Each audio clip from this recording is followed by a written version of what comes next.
My name is Mindy Romero, and I'm the director of the Center for Inclusive Democracy at the USC Price School of Public Policy. So this is our 5th session in a series that we've been holding at the Capitol the last few months. The state of California's changing electorate. And this is an educational series here that we put on in person and also virtually with the wonderful support and partnership of the Evelyn and Walter Haas Jr. Fund. And we thank them very much for that support. And let me tell you just a little bit about why we are doing this series. So we think it's always important, it's always been part of our mission to educate, disseminate our research, the research of the field, right, beyond just what we do. And in this last year, we've had, of course, at the Capitol, welcome, many new members and a lot of new staff. And so we thought it was a good timing to bring really critical, important topics under the elections umbrella to the Capitol. Now, of course, there's construction going on and many people are tuning in, Zoom-wise or Facebook-wise, but it's still to have a presence here and to be accessible and to be available for questions today and ongoing is part of the goal of the series. So if you are joining us from Zoom, welcome. If you're joining us Facebook Live, we thank you very much. We won't be able to take questions through Zoom and Facebook Live, but happy to take questions. You can email us after the fact if there's anything that's burning that you want to connect with us about. We will take questions at the end of our panel today in room, and you'll be able to hear those hopefully. Also note that we are recording this, of course, and we'll make it available afterwards as we've done for all of the sessions in this series.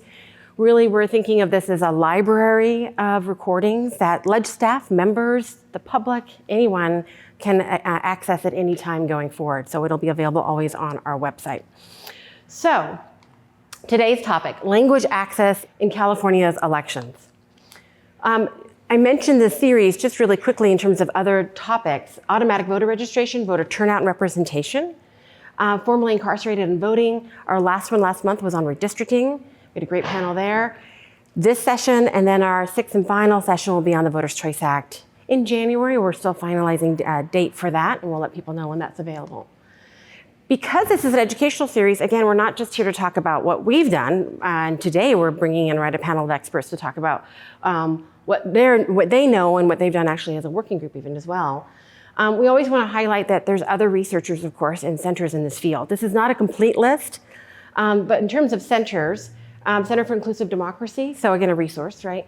The Public Policy Institute of California, UCLA's Latino and Politics and Policy Institute, the Yankovic Center at UC San Diego. Of course, the current population survey has data on civic engagement and voter turnout behavior, and also data vendors here in California. If you're looking for voter file analysis from PDI, Catalyst, and then data for social good as well is available. For us, we have ongoing tools on our website. We have mapped every inch of California down to the census tract, census block level. And we've mapped actually a number of states across the country. You can go to our website and look at the voting location and outreach tool. It's a tool to help election officials, communities in the siting conversation. So how to equitably site polling places, vote centers. But it has a ton of data on there for outreach and voter education, and it's being updated all the time. So I want to make sure folks know that. You can look at your local county, neighborhood, look at turnout rates just broken out by race, ethnicity, age, and so forth. For example, among, again, dozens of data indicators. And then we have the LA County voter turnout tool. It's in LA County and in Georgia for the whole state, where each election cycle we track in real time or every day, and sometimes as it gets closer to the election every hour, turnout is happening at the precinct level and at the vote center level. So people can understand what communities are turning out more and when, and where to target those resources and strategize in a nonpartisan way, so forth. Okay, so we will have a panel in a moment. I'm going to talk a little bit and give a brief presentation on some data. Our panelists today are Deanna Kitamura she's a project manager and senior staff attorney from the Voting Rights Division, if you will, from the Asian Americans Advancing Justice, or AAAJ, Asian Law Caucus. And then we've got Pedro Hernández, who's the Legal and Policy Director from California Common Cause. And then Sukaina Hussain, who is the Deputy Executive Director on the Council on American-Islamic Relations, Sacramento Valley Center, California, or CARE, which that's a mouthful, so CARE, yeah. All right, and all three of these individuals and organizations were part of a working group, the California Language Access Work Group, that has been connecting and meeting regularly, I think for about 2 years now, roughly. Also sponsored by the Haas Jr. Foundation, the work that they've done. And they recently put out a report, which we'll talk about as we, through the course of the panel, where the panels is more broadly focused on language access in California, but we would be remiss, and the panelists would be remiss if they didn't bring in some of the findings and recommendations from the report. This is a report, Breaking Barriers to the Ballot Box, Expanding Language Access to California Voters. And that is a QR code for those of you in the room. And we'll send all of this out after the event for those of you who registered. But if you want to look up, you can use your phone, right, and just zoom in there on the QR code. Give everybody a moment. Okay. So let's talk about data. Just to set the stage from a research data perspective, obviously, data is very, very powerful, really on any topic, right? From education to unemployment to health, but also in the elections and the democracy world, and especially when we're talking about election reforms.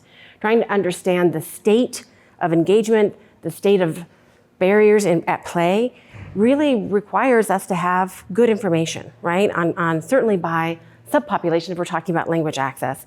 And data is difficult. There are limitations in California. And I'm going to talk a little bit about that, and certainly our panelists will talk more about that, right, from their perspective. So if we look at the California registration file, that file of 22 million registered voters, also known as the voter file, just the most recent kind of full snapshot that we've done, March of 2021, about 1 million, so about 4% of that 22 million registered voters in California selected a language preference other than English. But that doesn't tell you the whole story, right? In terms of people that need to access their voting materials in a language other than English. We know that 17%, and this is data from the census or ACS, 17% of California's total population, about 6 million or so, through that survey, right, has identified themselves as limited English proficient. Or if we want to talk just about the voting age population, those eligible to vote, about 11.5%. And it's 6 million overall. It's about 4 million or so Latinos. It's about 1.7 million or so Asian American, Pacific Islander languages. Another way to look at it is just by population. So for Latinos, about 26% identifying a limited language efficiency, and then 31% for Asian Americans. And we don't have data here, but of course for the Black community, there are Black immigrants, right, that also have language access needs as well, which are really important, and we will talk about in the panel today. So when registering to vote, if you didn't know, right, you're given the option, or at a later time, to identify your preference when it comes to getting your language preference when it comes to getting your materials, your voting materials, your information materials from your elections office.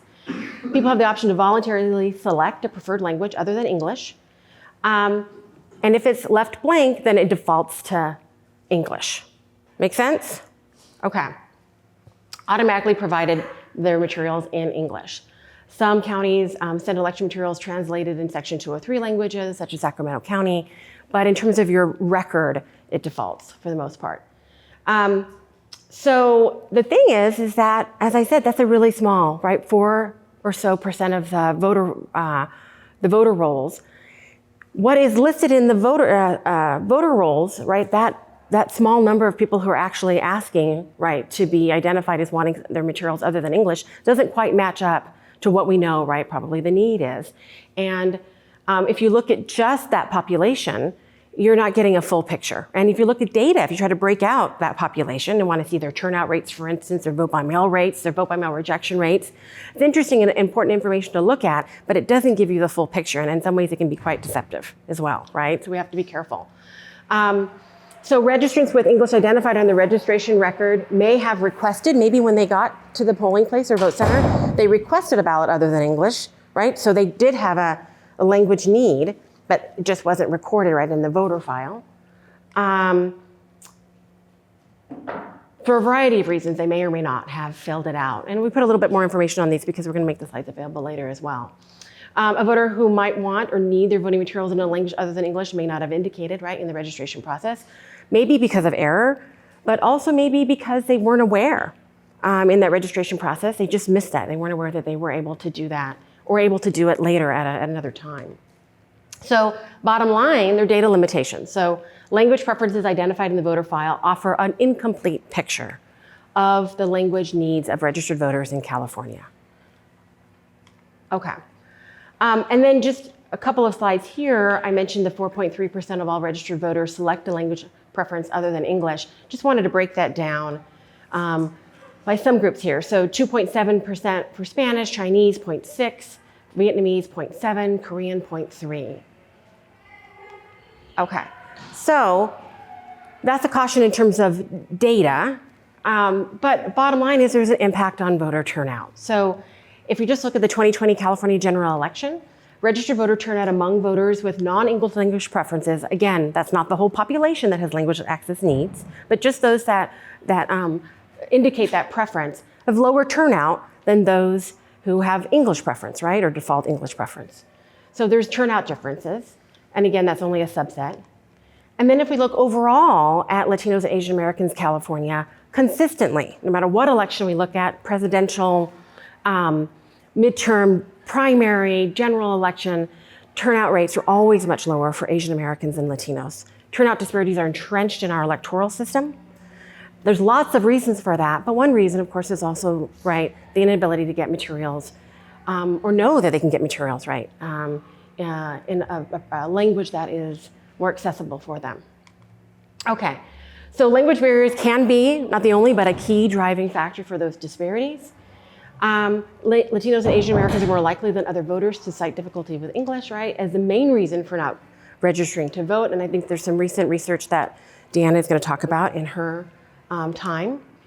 And then just really quickly on outreach. Outreach and voter education efforts are limited in California for lots of reasons, right? Awareness, resources is a big one, both from election officials, but also for community groups that are often relied on to kind of make up the gap in awareness, right? But they don't have enough resources. They're fighting an uphill battle in doing that. So again, these are just some of the same numbers as a reminder, but outreach education is limited. Okay, and again, this is what this slide just says here, just the obvious.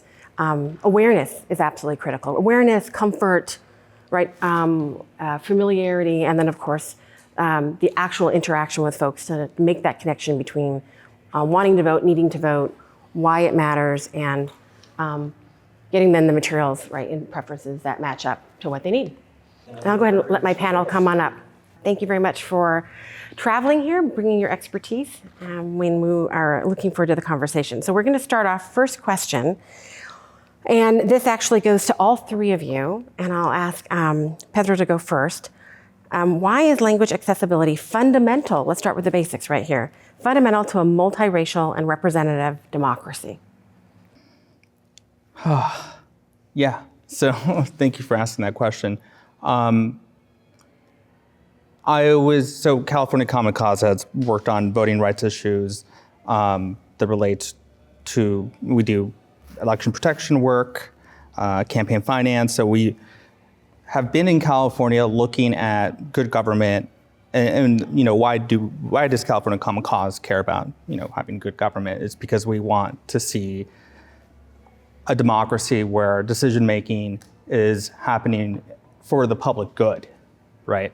And in order for that to happen, there needs to be access, there needs to be accountability. So I actually think of language access as key to accountability because voters need to have information in order to make decisions about who they're going to vote for and need to be informed of the ballots and what it says and what ballot measures mean and what kind of impacts that they'll have. So at our organization, we've been thinking about, and this is why you see us thinking about language access because we really see it as instrumental to, one, transparency and accountability. more generally, I think that we have to think about what democracy means, right? If you look at the Greek meaning of the word, it's the demos having the power, so it's people having power, but what does that look like when there isn't information, when people don't understand what is happening at City Hall, right? So I think it's really important that we always think about what it really means to be in a democracy, and representative democracy. Yes, but that's why language access is actually even more important. So I can keep going, but I know you gave us 3 minutes. No, it sounds like you're probably passing it on over to Deanna. Oh, okay. Yeah. Oh, well, first of all, thank you to CID and to you, Professor Romero, for inviting me to this panel. So what I wanted to talk about, well, first of all, language access, I think, improves democracy. I think no one can doubt that if you provide translated election materials and if people can vote in their own language, then you are promoting the ability to have a more informed electorate. But that is not what I wanted to focus on. I wanted to focus on the participation issue that you had raised. And I talked about this briefly at a recent Assembly Elections Committee hearing, and that is this link between language access and greater participation. So when San Diego started to provide translated materials, comprehensive translated materials under federal law, then you saw an increase in turnout among almost 40% in the Filipino American community and about 20% in the Filipino American community in San Diego. And you see that benefit borne out in a national study that was put out in 2015. Professors Fraga and Merced, they looked at language groups that just barely qualified for language assistance under federal law, and they compared that to a population that just barely missed out on coverage under federal law. And what they found was that there was an increase in voter registration by about 15% in Latino communities, and a voter turnout increased by about 15 to 18% among Asian American communities. So language assistance results in more participation. And when you have higher participations, those in office, you would hope, would be more responsive to those that are coming out to vote. In addition to translated materials and bilingual poll workers, we can't ignore the importance of in-language outreach. Campaigns tend to focus on high propensity voters and voters who speak English. But when in-language outreach is conducted to low propensity voters, you do see an increase. And participation is key to a robust community, representative democracy. Thank you. Sukaina. All right, thank you for that. So one of the things I wanted to talk about was just starting to review just a little bit about what CARE does because it is so closely aligned with the need for language access. So at the Council on American-Islamic Relations, we are the largest Muslim civil rights and advocacy group in the country. In the state of California, we have offices across LA, San Diego, the Bay Area, and of course, Sacramento Valley in Central California. Our work includes protecting civil rights, which includes, of course, voting rights and access.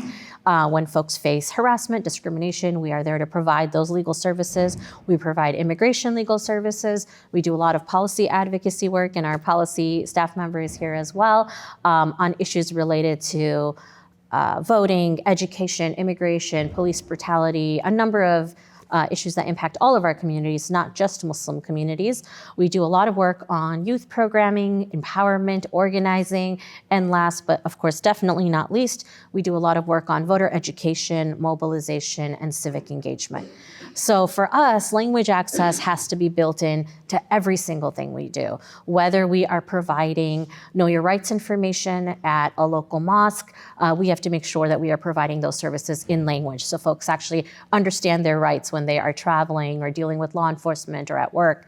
Whether it looks like youth programming, oftentimes, you may think, well, youth may be a little more English proficient. Well, our community works with a lot of new immigrant and refugee youth. So our youth programming is actually done in language as well whenever needed needed because we want to make sure that even new immigrants, new families, refugees that are coming into our communities are not left out in any way. And there's no assumption that youth may be a little more proficient, as sometimes we might assume, than older family members.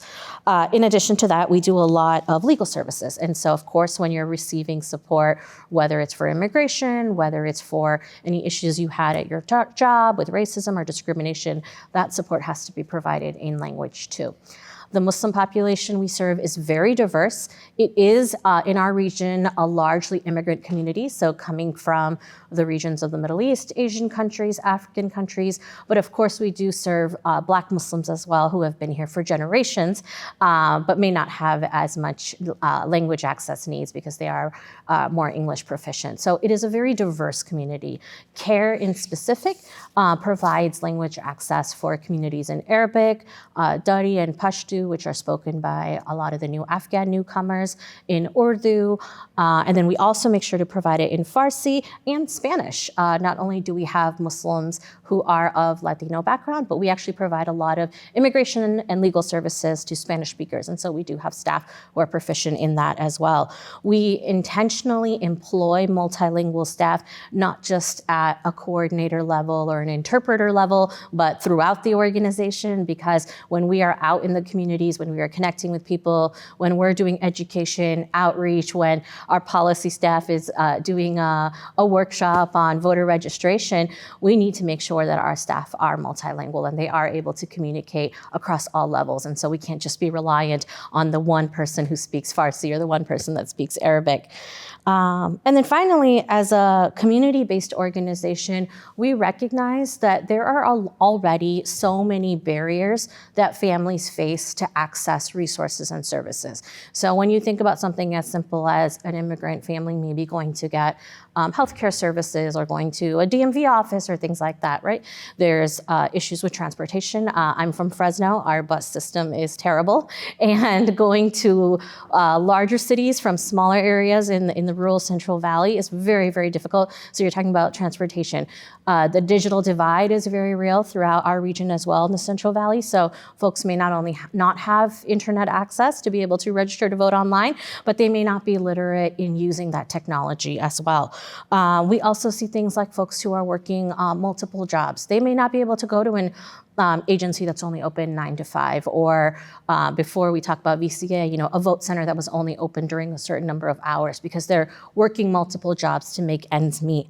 And then finally, there's also still a real fear and distrust, and I think we talked a little bit about that earlier, of governmental agencies, of things to do with the government. And when you're coming from countries where governments are very oppressive, not that this government does not do oppressive things as well, but when you're coming from countries where you're not able to trust the government, and when you're coming into a new country, there is a lot of fear, there is a lot of misinformation, disinformation. We especially saw that during the census as well, and we see that in our voter outreach work. Our job at CARE is to really break down those barriers. And so serving as trusted messengers is a great privilege for us, because through the work we've done with our community, by providing those services, by doing that programming, our community knows they can rely on us. We go to them where they're at. We provide for them in the languages that they need. We do the work to actually translate materials that are not available.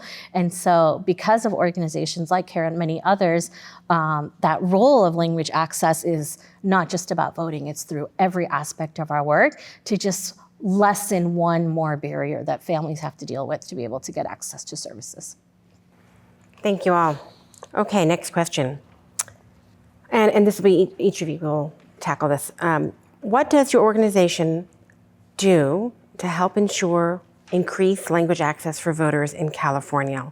To increase voter participation. I mean, we want to see people not have any barriers to casting a ballot. So that is part of our work as well. So in our work with the election protection program, we have volunteers go to counties in Southern California to make sure that counties are putting up the notices that are required by state law to be posted, that the voting site is accessible, that the language services that are supposed to be provided are actually provided. And sometimes they're not. I walked in and said, hey, it's a good, now's a good time to put up those posters. I mean, it's been interesting experience doing that work, and then that certainly informs this sort of legislative work that we do here at the Capitol as well. We have supported legislation. So, I mean, we're a statewide group, right? So we've supported legislation to align the calendar dates. We know that odd year elections result in lower turnout and that it's even year presidential elections that tend to be the highest in turnout, gubernatorial as well, but you see low turnout in special elections.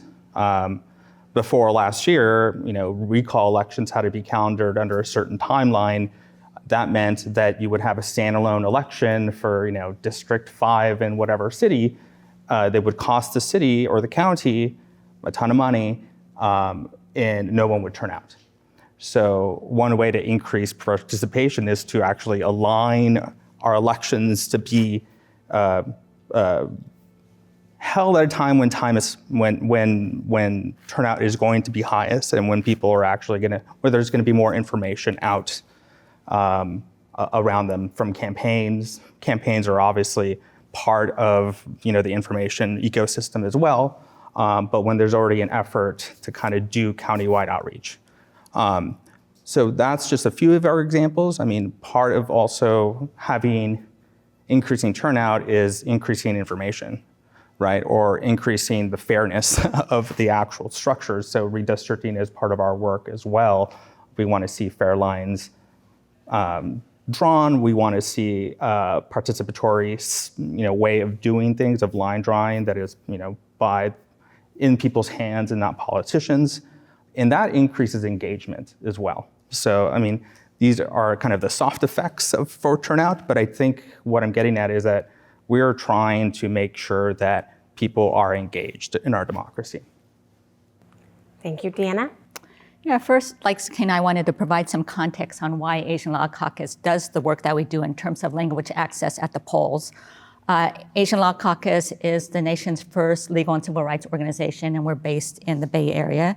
Mindy showed some statistics in terms of who's here in California, as well as turnout. Asian Americans make up about 14% of adult citizens in California, and we are the fastest growing racial group in the state. Among US citizens in California, Mindy showed that about 31% of Asian Americans speak English less than very well. And that number has stayed relatively constant for over a decade. And those numbers vary among Asian groups. The highest limited English proficiency rate is among Vietnamese Americans, and that's at 52%. Cambodian, Chinese, Korean, and Hmong limited English proficiency rates range between 37 and 40%. Because of that need, Asian Law Caucus has been working on language access issues for decades. It began in the early 1990s. In fact, one of my good friends started the program, and so I interviewed her to find out what we used to do. And one of her first projects that she had was poll monitoring to ensure that the language materials, the translated materials, were actually there at the poll sites. And we continue to do poll monitoring as part of our election protection work. In fact, in partnership with the Lawyers Committee and groups like CARE, we now run the largest nonpartisan poll monitoring program in Northern California. And in March, we plan to monitor in about 18 to 20 counties, concentrating in the Bay Area and northern portions of the Central Valley. And we're going to be partnering with California Common Cause to come out with a statewide report focused on language access. And so I'm going to do a quick pitch here. So if you're interested in poll monitoring, you can sign up. We rely on volunteers. We need, I would say, 200. Our organization needs over 200 volunteers just to do our poll monitoring. So we're going to have on our website a link so that you can sign up for the March election. And don't forget to sign up as well in November, because there really is a need. So in addition to the poll monitoring that we do, we work to include language access in various policies that we work on. I used to work at our sister affiliate organization in Los Angeles. I was part of the stakeholder group that worked on the Voters' Choice Act and automatic voter registration. And many of us worked to try to make sure that language access was part of those bills. And then we also advocate for more language services and other processes like the redistricting process. In addition to working on bills, we have co-sponsored bills, and currently California Common Cause, my organization, as well as PANA in San Diego, we are co-sponsors of AB 884. If that passes, then we'll have improved language services in California under California's state law. And I was also part of a team that advocated for the creation of the State Secretary of State's Language Accessibility Advisory Committee. And I've been on that committee since its inception, and we've been working to create recommendations for counties, some best practices for counties. And I would be remiss if I didn't mention my coworker, Sitza Goffard, who actually sits on 10 local language accessibility advisory committees. So we're trying to be a resource for different counties. The last thing I'll mention is that we create Know Your Voting Rights materials, and we translate them into different languages. We also do workshops to community groups and to voters, because we want to make sure that once the counties actually translates the materials, that we want to make sure that voters know about them and know to ask for them, and to know that they can ask, that they can indicate a preference and automatically get the materials every single election. So in relation to the work that CARE does to improve language access, one of the issues that was mentioned earlier was data limitations. So when it comes to the MENA community, the Middle Eastern North African community, as it's often referred to, one of the main challenges we have in receiving federal or state resources is that the data is very, very low and does not accurately reflect the population that actually lives there. And that is because the census actually qualifies folks who are identified as MENA as white. So if you look at the actual written census document, even the one that came out as the last one in 2020, the earliest one, when you look at the race question under the different answers, there's actually examples. And so next to white, there'll be examples, and Lebanese and Egyptian is explicitly written as examples of what's considered white. And so a lot of folks who are MENA indicate that they are white in the census. And so the numbers that we see now under the American Community Survey data are grossly inaccurate. Not only do they not capture the limited English-speaking Arabic voters or residents, but they don't even capture the proficient folks of who identify as MENA. One of the ways that we've tried to overcome this is, prior to joining the work group, CARE actually partnered with the ACLU and UC Berkeley law students, and this was back in 2019, I believe, actually. And we were working to make the case that there is a need for Arabic language support in Fresno County. And I say make the case because in section 14201 of the California Elections Code, it says that your population of limited English proficient language speakers has to be at 3%, or local organizations have to make the case that it's really necessary.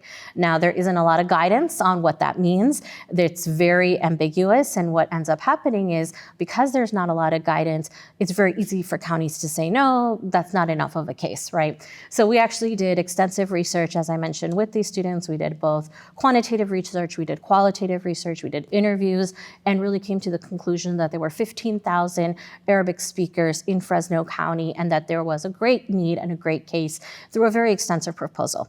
Unfortunately, the county did not accept the proposal as enough evidence to provide those resources and invest into doing that work, but it did help move the conversation further, right? It did help us connect to fantastic work groups like this and really continue to demonstrate that that data is really limited and that data is really needed.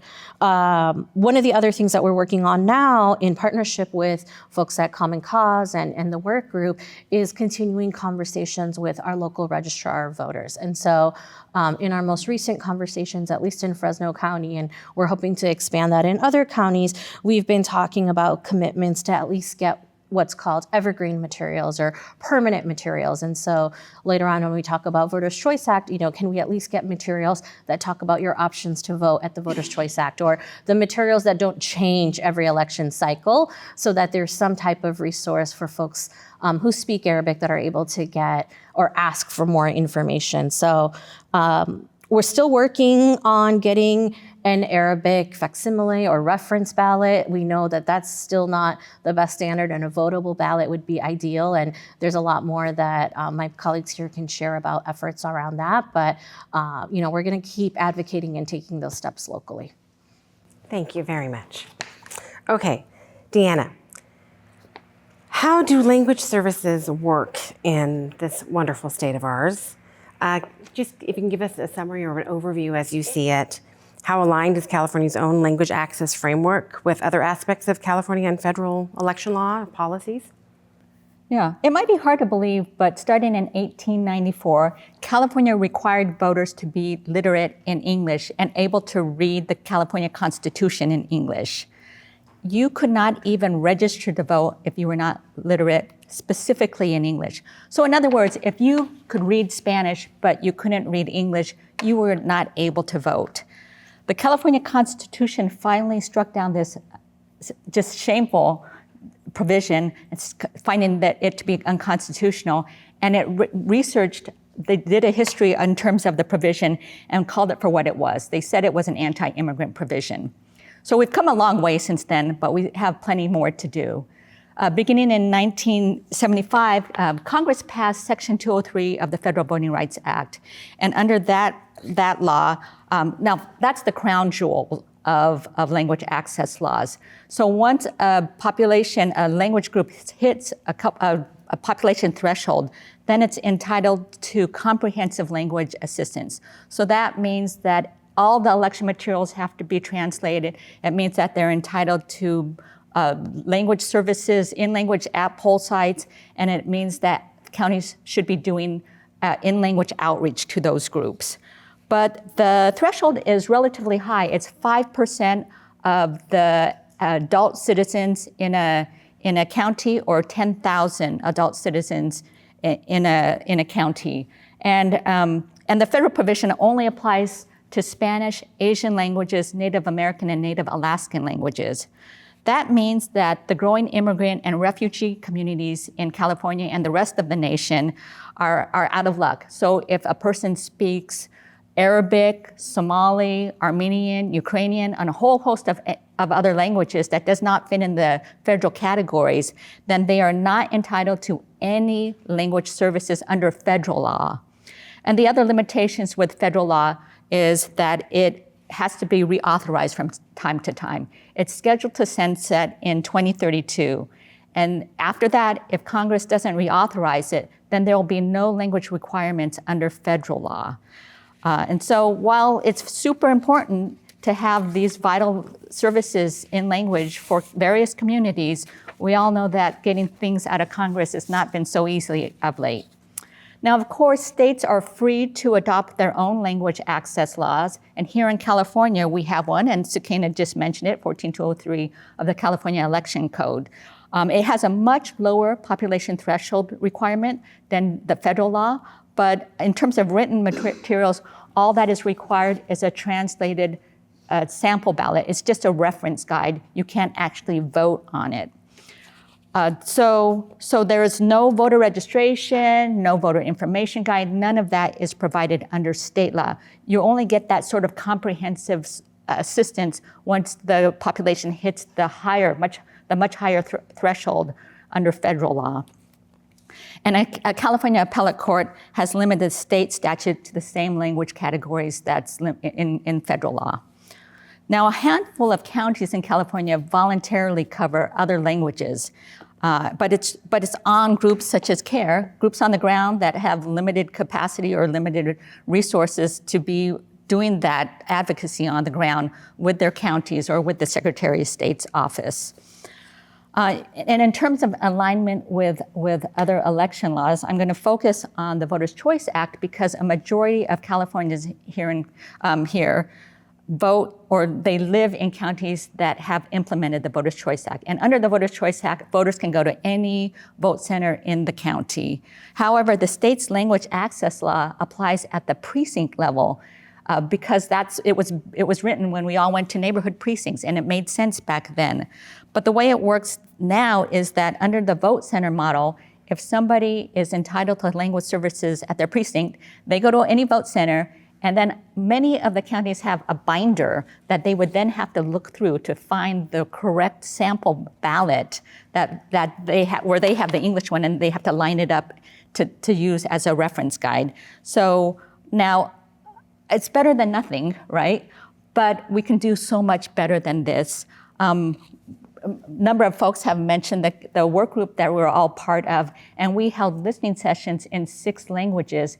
And the participants talked about how cumbersome and confusing different formats were in terms of these translated reference guides, and as compared to actual votable ballots.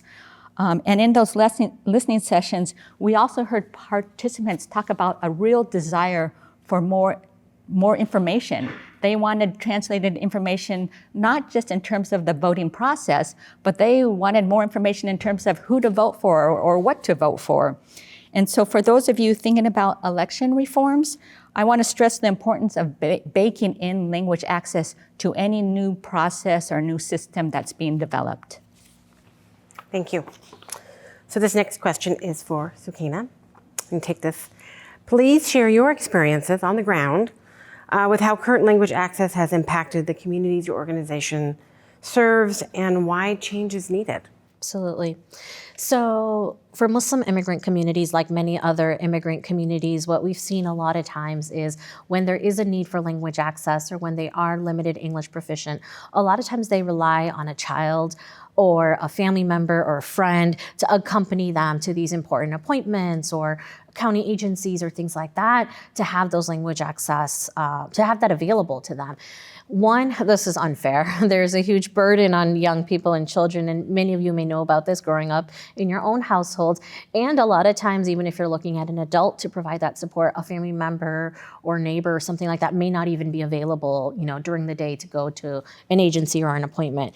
And so we see that this continues to be a burden. We see that even when families have an opportunity to ask for the service when they're in the healthcare system or things like that, they actually don't. And they continue to rely on the support of a child or a family member. And I'll even speak from my own personal perspective.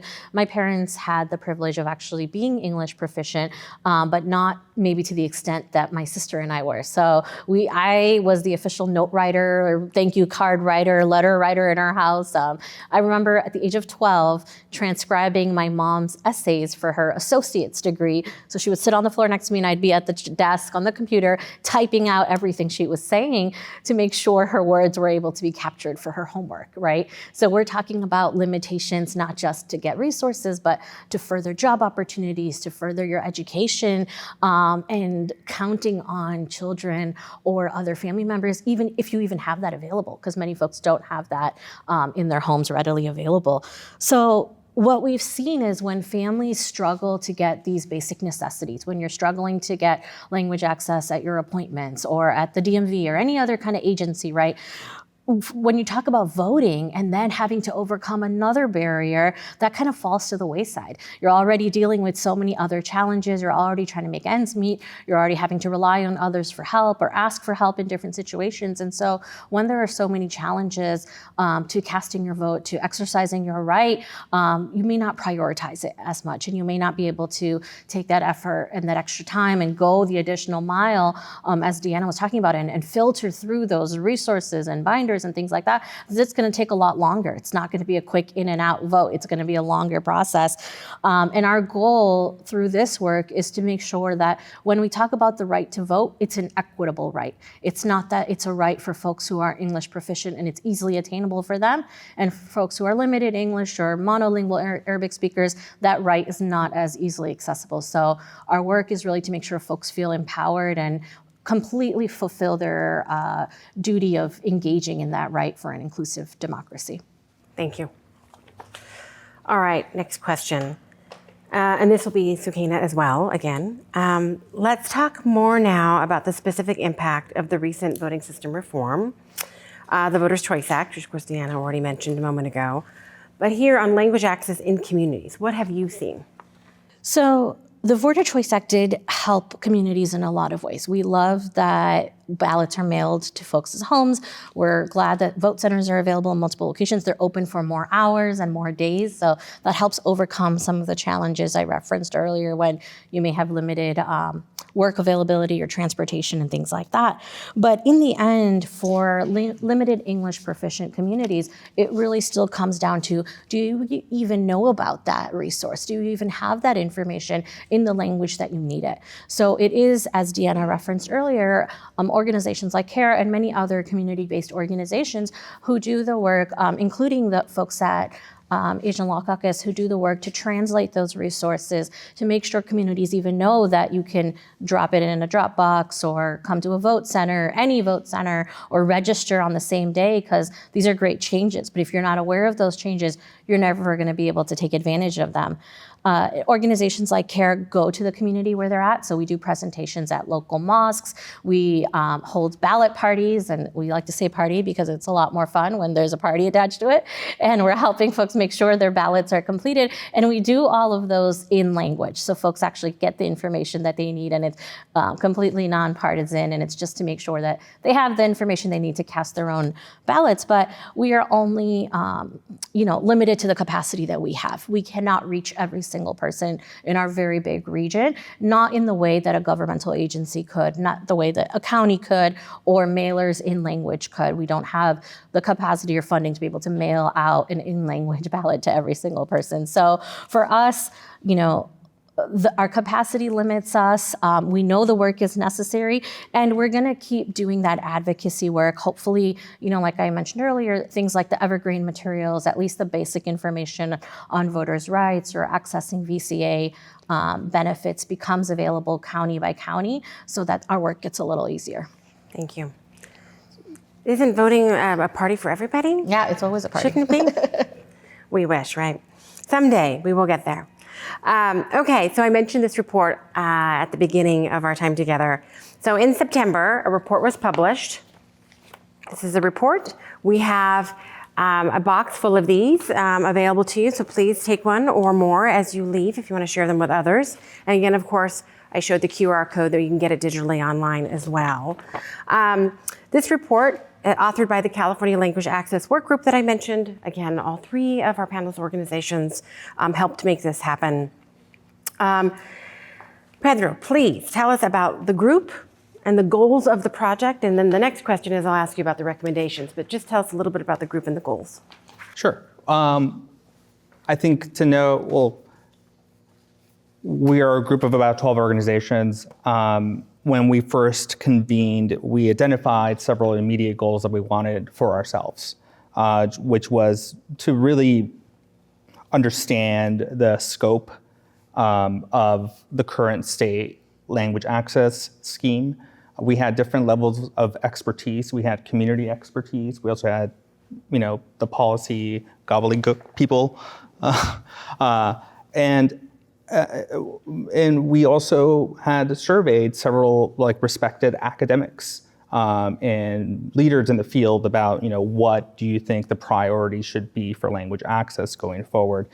But we spent a lot of time kind of doing some level setting with ourselves as well, because we wanted to kind of all have some people call this level setting, right? Like everyone's on the same page about having a good understanding of where things are at.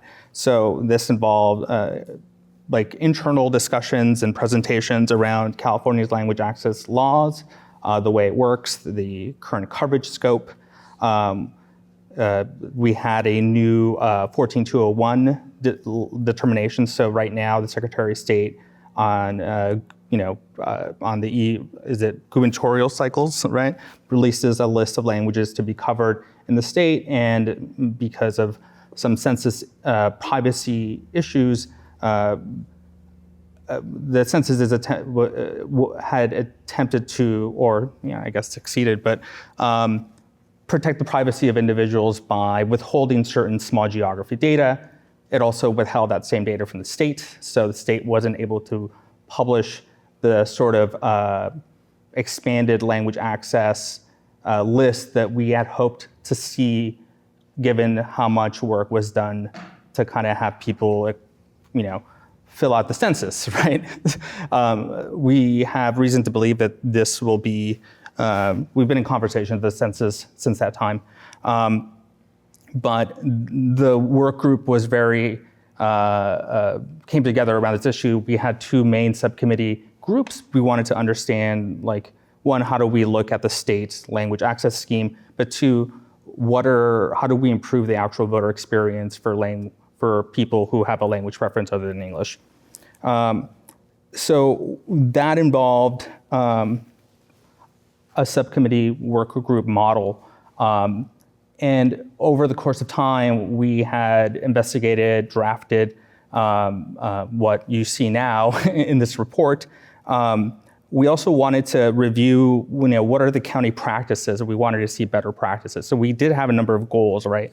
Assess and expand the existing state law requirement for language access, review county language access practices and develop best practices, monitor implementation in a subset of counties, to ensure, so that's part of some of our election protection work, where we're able to go back and look at our notes as part of this review process.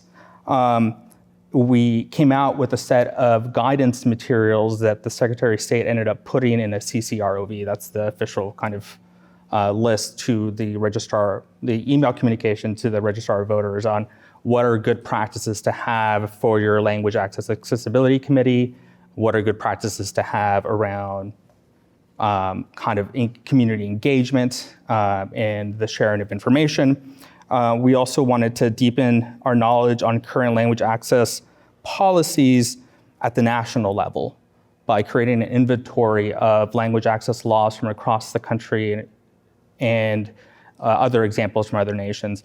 And that's a project Deanna and I worked on, which we found out a lot of interesting things about other states, like Maine covers French, a non-203 language. The state of Michigan began offering Arabic ballots before anyone else on the same voting machines that we use in California. Oregon has one of the lowest thresholds for translations of the voter information guide without restriction as to what languages qualify. And most, I think this list was really helpful for us to kind of think, well, what policy recommendations can we push for that are within reach? Because it used to be the case that it was an issue of technology, that we didn't have the font support or whatever. Unicode 8 or whatever standard we're on. I think it's Unicode 15 for anyone who cares about fonts. But we now know that it is possible to have in-language ballots. It's mostly about the will and then the testing and certification, but we just saw a few weeks ago, it went out last month, the certification for an election vendor had a very extended list of language supports that went beyond what the state currently requires. And I think it has to do because there's a lot of people wanting language materials in languages not covered by the state. So we did a lot of research on that. We wanted to gain an understanding of the voter experience, right? And this is what Deanna was talking about in the listening session. So we worked with a number of organizations, including CARE, to do 7 listening sessions in 6 languages, and that covered both non-203, so languages that aren't covered by state or federal law, some covered by state law, and then some languages that would be covered under state law, but because of their geography are not covered by state law. So eligible languages. And this was, I think, one of the most insightful parts of the work, like our work experience, because we wanted to test certain assumptions that we had coming on to like policy recommendations. Test those assumptions with actual people, because if you don't have the expertise of people, I think, how can we really be experts in anything? But I think that this is where we learned that there are issues flipping through different materials that are organized by contest. So the composite ballot is organized by contest type. It doesn't look like the voter's actual ballot. There might be folders where that's different, but in different counties, but that's been the case for certain counties, is that it's organized by contest type. So all of the school board races, and then you have to look up your school board. And that a facsimile ballot, they'll provide certain copies at the voting booth, but you really have to hold it side by side to vote on your ballot. That's not an equal experience. So we wanted to hear, like, well, is there a preference for bilingual ballots? Is there a preference for monolingual ballots? So these were some of the questions that we had. We also wanted to know, what are the trusted sources of information? We did a survey of questions, and it tends to be friends and family for a lot of folks, and trusted voices. So, but this eagerness for more information was really a theme that we kept seeing in a number of different groups, and these were groups of about 20 to 30 individuals being led by a moderator or facilitator. So that was our kind of initial phase, and then a lot of the findings you could find in this great report, including a timeline of California's laws, which Deanna noted. Okay, thank you very much. And we do again encourage you to review the report and the recommendations in depth. So last question for all of you. Maybe we'll take this as a lightning round, one minute or so if we can. How can we ensure that existing and future language access laws in our state are enforced? So we were talking about policy and policy needs and recommendations, but what about enforcement? How can we ensure that? Sukaina, would you like to go first, please? Sure. So for us, it's really about building language access into all conversations related to elections. We can't have it be something that's only on the side, that's an afterthought, that is, if we have time or money, we'll get to it. It really has to be woven throughout the conversations of policy. It has to be a lens that you look at when you're talking about elections-related work instead of an afterthought. Pedro was mentioning, and I thought that was really great, even when you're talking about security at vote centers or de-escalation of issues, how do you build language access into that? That's going to be part of what we're going to be advocating for. In addition, we continue our community organizing work. We continue our community mobilization work. A lot of the conversations that we've had at the county levels have really indicated the need for that local advocacy. So even when counties are saying, we're going to be going back and trying to get another budget allocation, or we're going to be figuring out how much it costs to bring on another language, it really is going to be up to community groups like ours to continue the local effort, continue to advocate for it, continue to make sure that voices are heard. And then finally, I think for us, taking into account what it really means to be very proficient in this language access work, how to be culturally responsive, and not just keep having incremental change. I think what we're seeing is like little things. Maybe we'll get an information guide. Maybe we'll get the facsimile ballot. Maybe one county will do it. Maybe another county will do it. But what is it going to look like to be really transformative when we talk about language access work in this country that prioritizes immigrants, and especially in a state like California that should be leading the way? I'm hoping that our conversations and our work is going to look like big changes in the future and not just small little steps too. Thank you. Pedro, do you want to go? I didn't prepare a response for this, but yeah. You get a true lightning round, 1 minute. Okay. How could we exist? Well, we need to pass. We need to pass policies at the local and state level. There needs to be the will to do that. And we need to be bold and courageous when we think that something is going to, it's going to cost money, we don't know what's going to happen. Well, this is about our fellow community members and them being able to engage in society the way people who can speak English are able to. And if we can bring that sense of community to people as more homes become linguistically isolated, I think that is needed at this time when, finally, I think if we want to stop any threats of authoritarian governments coming into this country, we really need to be better at selling democracy in our own country. And that means including everyone. So, thank you. Deanna. I already talked about our poll monitoring project. What I didn't talk about is that sometimes our poll monitors report back to us that they find the translated materials still in shrink wraps or in a box hidden behind the table. So they're not accessible, right? So our poll monitors then do some advocacy to ask that they be placed out so that the voters have access to them. And if they don't have them, they contact us and we contact the registrar of voters to try to ask them to rush the materials over there. So it's great that we do this, I think, but what's in our report is a recommendation that the Secretary of State get involved and to ensure that the state enforces its own laws, right? And we want the state to have the goal of ensuring that not only are the materials translated, but the counties are actually putting them out and that all the necessary materials are there for the voters to use. Thank you. Let me repeat the question just for the sake. So gentleman here in the back, what needs to be done for change in terms of voter turnout and representation, and what are your organizations doing, basically? Okay, who wants to take that?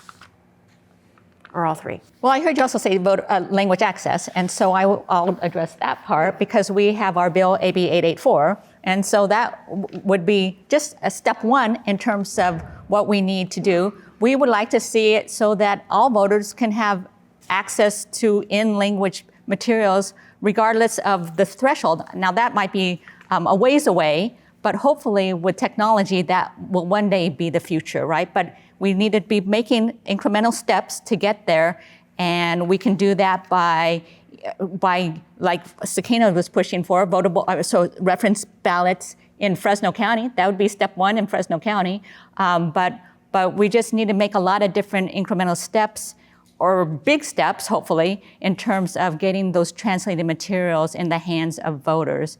And in terms of participation, I think that Sukaina can talk a lot more about this, but really it's community organizations that are the ones that are trusted messengers in communities, and they're the ones that have the capacity, or at least the ability to speak to their communities. And so I would think that we would want to make sure that they get funding to be able to do that appropriately. Thank you. I appreciate that. Thank you, Deanna. Yeah, definitely funding to help increase capacity for folks on the ground. And I think part of our role as trusted messengers is to help kind of demystify the process for folks who are afraid to ask the questions at the polls, to get the materials that are available to them, or folks who look at the ballot and it looks confusing or it looks like it's very overwhelming. And so we want to do our part to remove the barriers that we're in control of while we wait for the bills to pass and while we're trying to get the funding for the county to make the changes or for the community to continue advocating for change. We really are going to continue doing our part to make sure that folks know their rights, that they know the options that are available, and that they feel that voting is something that's accessible and it's not something that looks scary or has any kind of challenges in their way to express their voices. Thank you, Sukaina. What are we doing and what can we do is, I think, what I understood. I'm also on the state LAC, and one of the things that we're trying to do is increase transparency around, the certification of the voting technology, because that didn't seem to be like that is something that is important in order to kind of provide these materials, but we didn't have an understanding of what the scope of language support is for each of these systems. And now we had to build our own list, and we understand it, but it's not necessarily something that is made public.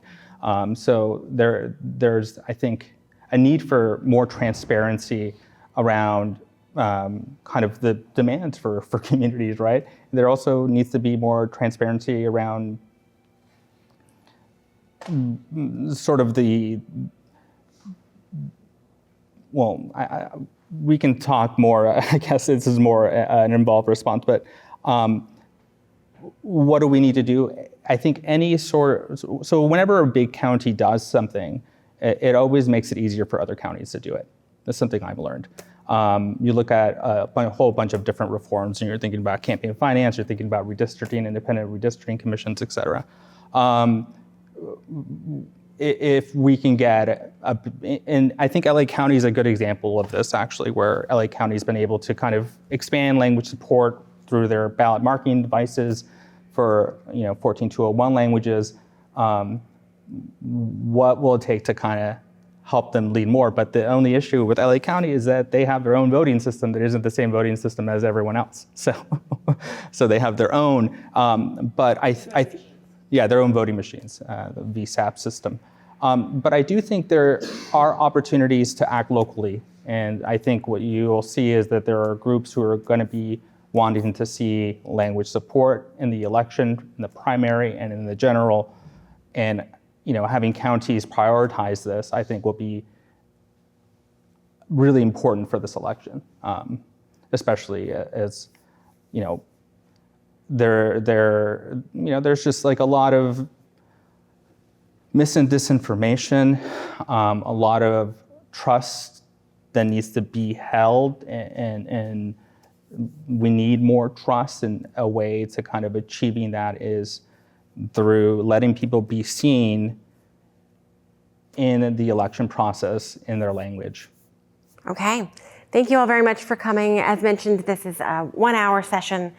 We did not cover everything that any of us would like to cover, right, in its entirety. We did not tackle the topic in its entirety, but this hopefully has given everyone a good sense and a good overview if you're not familiar with language access needs in California. Again, welcome, invite you to review the report from the Coalition for the Working Group, and to get involved if you're interested. One last quick thing I'll say, just because it came up here in the answer. Awareness is just so important, and we know in any type of election reform, including language access, you can make the reform, you have to have accountability around the reform, you have to have enforcement around the reform, you have to track it over time, and you also have to make sure that potential voters are aware of the reform. And all of that often doesn't happen, right? The awareness, the accountability, the enforcement. Or you have data also issues in terms of being able to just track it and hold accountability as well, and to understand where tweaks need to be made or further targeting needs to be made. And so it's really a challenge in California. We've come a long way in the last 10, 15 years, passed and implemented a number of quite significant election reforms. Still a long way to go, or a lot to do around language access. But awareness is a key thing, and funding, since you mentioned it, I'll just lift that up a little bit. Funding is a huge component of this as well, as I touched on, I think, at the outset of our time today. It's election officials and it's community groups, and community groups often are the ones that this falls to, right, without any funding or with limited funding, and they're fighting an uphill, or basically fighting an uphill battle, if you will, or climbing a hill without the resources that they or at least the full resources that they need. And there's been a lot of conversations in California. As a center, we don't take positions on bills, but I know that everyone here and the coalition and others have talked a lot about the need for additional funding from the state, through county elections offices, through to community groups on the ground for language access needs, and to increase participation and representation, period, those low turnout numbers I showed you also. So I just want to lift that up as well as part of the conversation in terms of recommendations, right? Fair enough? I'm not speaking too far afield for my panel. Thank you all again very much. Have a good rest of the day.